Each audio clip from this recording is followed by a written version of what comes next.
اللهم أعنا على تلاوة القرآن.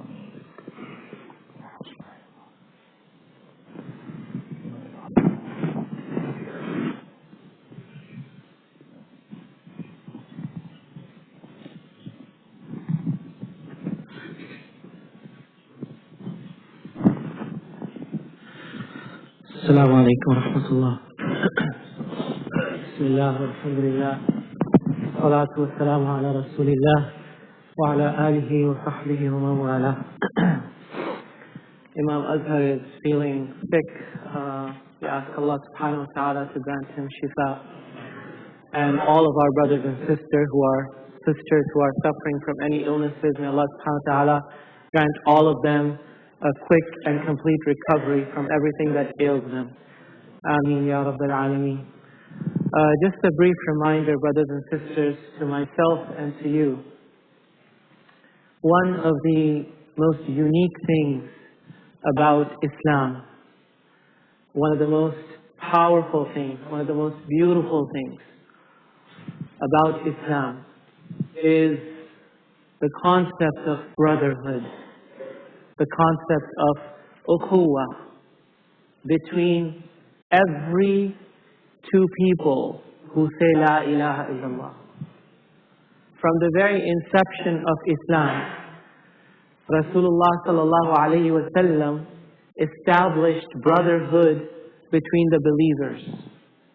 It wasn't something that started in Medina, even in Mecca, early on. Many people don't know this, that the Prophet sallallahu alayhi wa sallam would establish ties of brotherhood between people who were converting to Islam.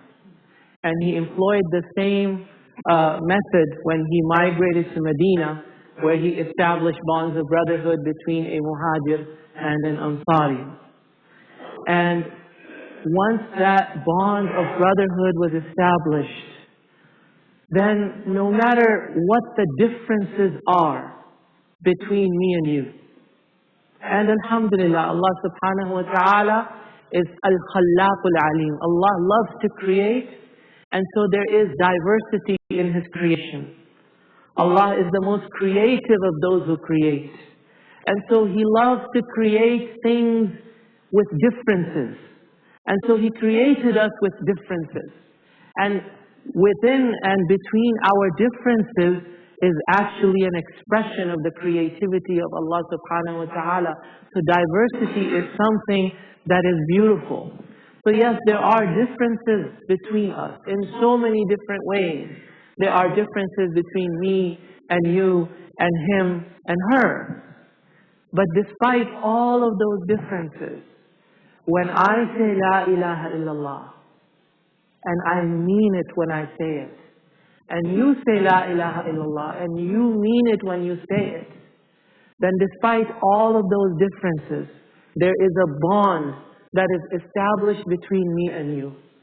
That bond of brotherhood is so strong that it overcomes any and all of those differences. And just to give you an example of what I'm talking about, if you look at the Quran, you see different places in the Quran where Allah subhanahu wa ta'ala reminds us that we are brothers. There are different places where He reminds us that we are brothers. But if you look at the context in which He is reminding us of that, the context is one where two people would be in some sort of a conflict, in some sort of a disagreement. So for example, Allah subhanahu wa ta'ala tells us in Surah Al-Hujurat, Allah subhanahu wa ta'ala says, أَيُحِبُّ أَحَدُكُمْ أَنْ يَأْكُلَ لَحْمَ أَخِيهِ مَيْتًا فَكَرِهْتُمُوهُ. Would one of you like to eat the flesh of your brother after he has died? The context is what? The context is backbiting. Now, when do we backbite somebody? When do we feel the urge to backbite someone? When we are upset with them.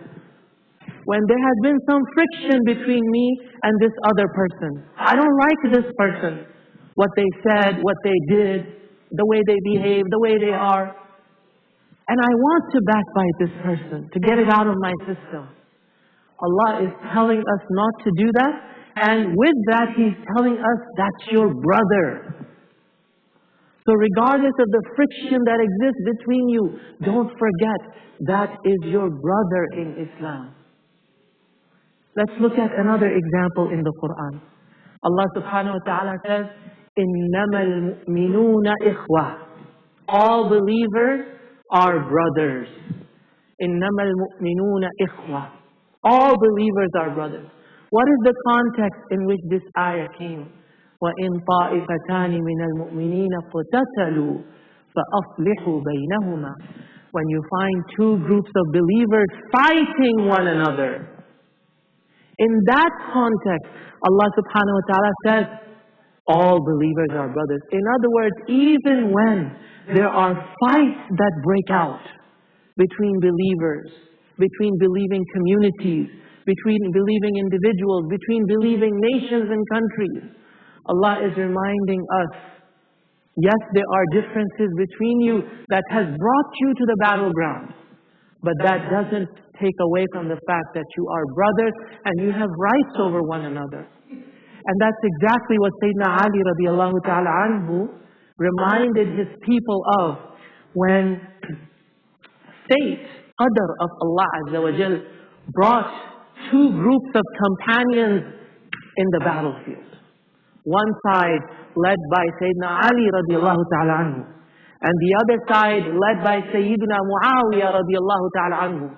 And on both sides there were other companions lined up against one another in that historical battle of Siffin.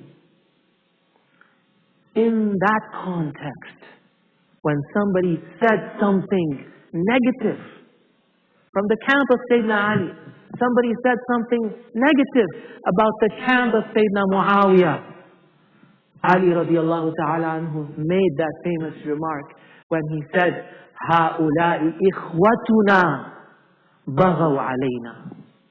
Those are our brothers.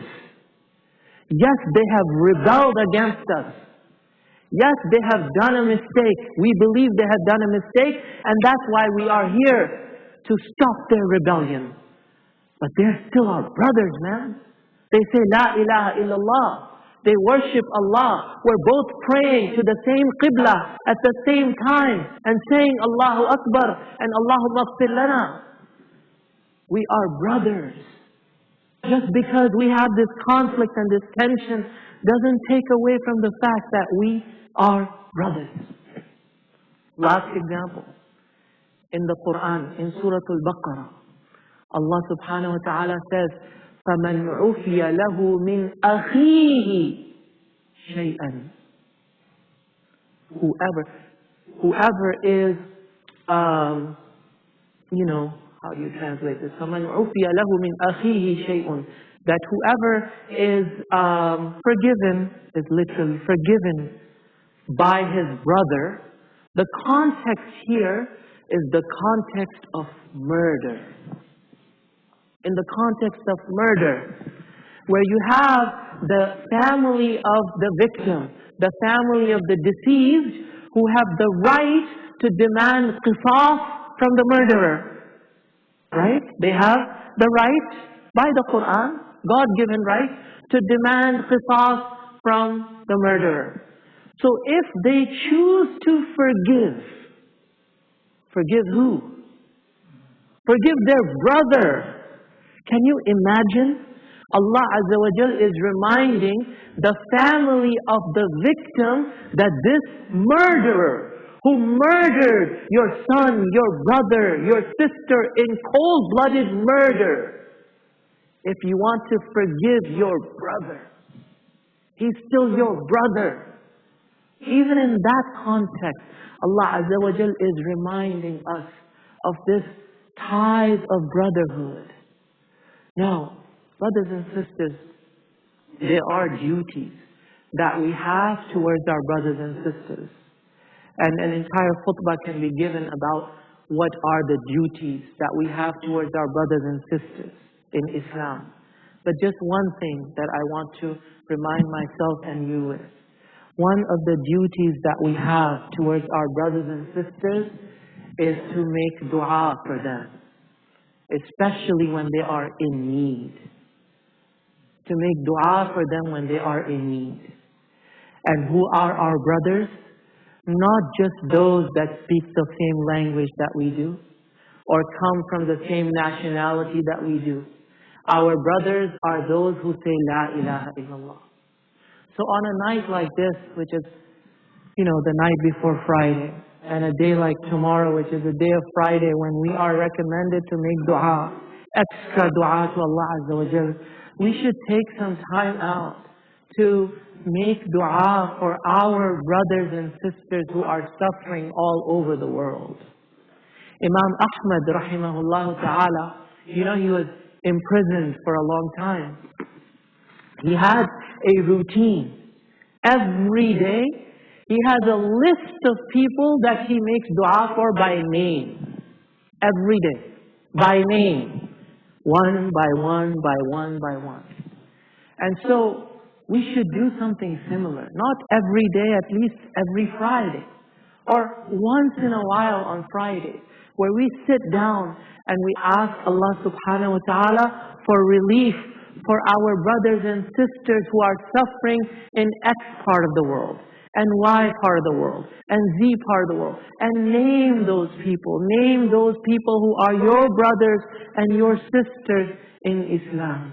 Because our brotherhood and sisterhood transcends these national boundaries that were drawn on the globe and the map by our enemies. And it's as though they drew those lines on our hearts so that we only care about our people. That's not what Islam teaches us. Islam teaches us that إِنَّمَا الْمُؤْمِنُونَ إِخْوَةٌ. Everyone who believes in Allah in the last day and Rasulullah sallallahu alayhi wa sallam is our brother and sister. So may Allah subhanahu wa ta'ala bring relief to our brothers and sisters who are suffering in the east and the west and the north and the south. May Allah subhanahu wa ta'ala give them victory against their enemies and the enemies of Islam. May Allah subhanahu wa ta'ala protect them from every harm and every evil. May Allah subhanahu wa ta'ala grant them strength and perseverance to face and overcome the challenges that are being put in their way. May Allah subhanahu wa ta'ala make them firm in their iman. And may Allah subhanahu wa ta'ala grant them the best of rewards in this life and in the hereafter. May Allah subhanahu wa ta'ala grant victory to Islam and Muslims everywhere and anywhere, and use us for that victory. Ameen ya Rabbil Alameen. Wa sallallahu wa sallim wa barik ala Sayyidina Muhammad wa ala alihi wa sahbihi ajma'een. Wassalamu alaikum wa rahmatullah.